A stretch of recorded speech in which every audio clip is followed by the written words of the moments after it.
করার আগে শর্ত হলো জানা। না জানলে আমল করা যায় না, জানলেই আমল করা সম্ভব। জানার পরে হয় আমি আমল করব, না হয় করব না, কিন্তু জানাটা হলো পূর্ব শর্ত। রমজান সম্পর্কে জানার প্রথম কথাই হলো যে রোজা এমন একটা ইবাদতের নাম যার মাধ্যমে আল্লাহর সাথে বান্দার সম্পর্ক তৈরি হয়। কি হয়? সাধারণ সম্পর্ক না, নিবিড় সম্পর্ক, গভীর সম্পর্ক। রোজা একমাত্র ইবাদত যা আল্লাহর সাথে বান্দার গভীর সম্পর্ক তৈরি করে। বান্দা এবং আল্লাহর মধ্যে এটা হচ্ছে সেতু, এটা হচ্ছে ব্রিজ। আল্লাহর সাথে বান্দার সম্পর্কের সেতু এবং ব্রিজ হলো রোজা। রোজা যে যত সুন্দর করে আল্লাহর রসুলের তরিকা অনুযায়ী পালন করবে, আল্লাহর সাথে তার সম্পর্ক তত গভীর হবে। আল্লাহর সাথে সম্পর্ক গভীর করার জন্য রোজার চেয়ে কার্যকরী কোনো ইবাদত আর নেই।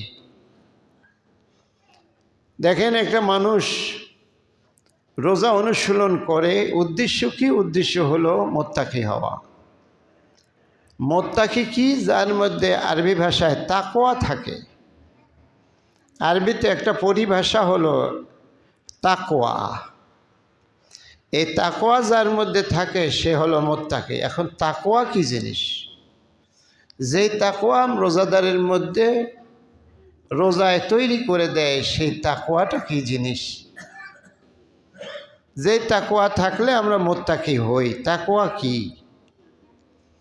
তাকওয়া হলো এমন এক জিনিসের নাম যেটা মানুষের মধ্যে সেট হয়ে গেলে একজন মানুষ ওই পর্যায়ে চলে যায়, যেই পর্যায়ে গেলে পরে আল্লাহর মহাব্বত, আল্লাহর ভালোবাসার সামনে দুনিয়ার মহাব্বত গৌণ হয়ে যায়, আল্লাহর মহাব্বত প্রবল হয়ে যায়, আর দুনিয়ার মহাব্বত তার কাছে গৌণ সাধারণ হয়ে যায়। তাকওয়া এমন একটা জিনিস যা মানুষের মধ্যে সঞ্চারিত হলে, মানুষের মধ্যে পয়দা হলে পরে আল্লাহর ভয় তার মধ্যে এই পরিমাণ জন্মায় যে দুনিয়াতে সমস্ত ভয়কে জয় করে আল্লাহর ভয়কে তার অন্তরে স্থান করে নেয়। তাকওয়া এমন এক জিনিস যা আগুনকেও ভয় করে না, যা লোভকেও জয় করতে পারে।